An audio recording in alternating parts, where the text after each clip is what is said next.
Je suis éditeur et je reçois beaucoup de manuscrits. Je sais donc que vous avez tous des aspirations esthétiques et artistiques différentes. Certains veulent écrire le récit de leur vie, d'autres veulent écrire des romans policiers, d'autres veulent écrire des grands récits d'aventure.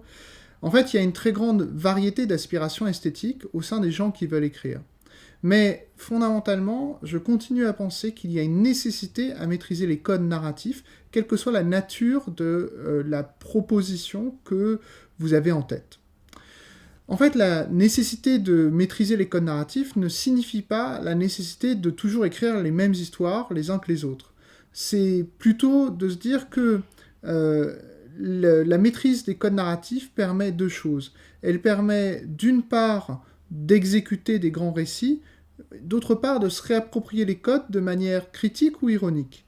L'exemple de maîtrise des grands récits, c'est par exemple les grands récits hollywoodiens. Il peut y avoir un intérêt à maîtriser le grand récit hollywoodien avec donc ce personnage qui entend l'appel du héros, qui part dans une quête, cette quête a un objet, jusqu'à une confrontation finale et une résolution qui ramène un semblant d'équilibre dans un monde qu'un incident déclencheur initial avait déséquilibré. Si c'est bien exécuté, en fait, ce type de récit peut être une source de très grand réconfort pour le lecteur et de très grand intérêt. Ce qui fait la qualité de ces textes, c'est l'exécution de ce code. Et très souvent, ce qu'on peut reprocher au cinéma hollywoodien, c'est pas tant d'être codifié, mais parfois de peiner à exécuter ces codes de manière intéressante.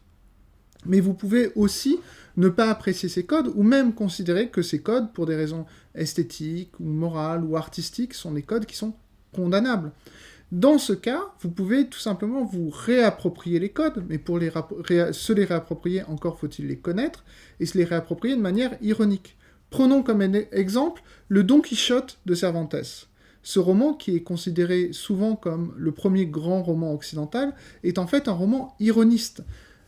Regardez l'histoire de Don Quichotte. Don Quichotte est en fait un lecteur, comme vous et comme moi, qui est fasciné par les récits de chevalerie.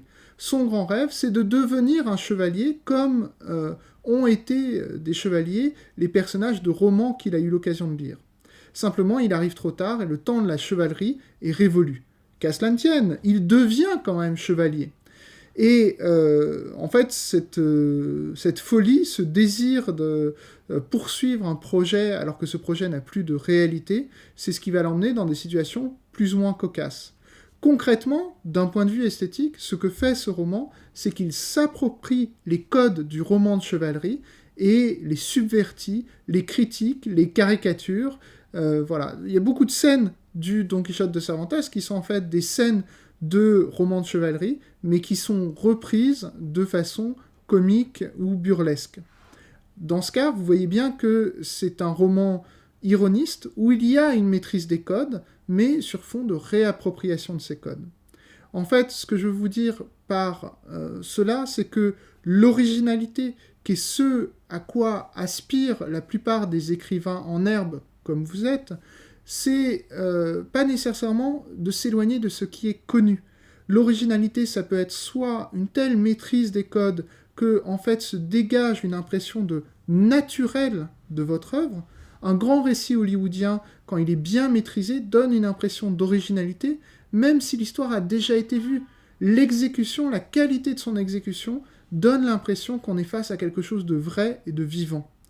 Et de même, un auteur qui se réapproprie les codes pour les subvertir va faire preuve d'une originalité, mais cette originalité n'apparaît pas sur fond d'une ignorance, mais apparaît sur fond, au contraire, de maîtrise. Donc que ce soit pour les exécuter pleinement ou les subvertir, ma recommandation, c'est que vous vous imprégniez des codes classiques narratifs.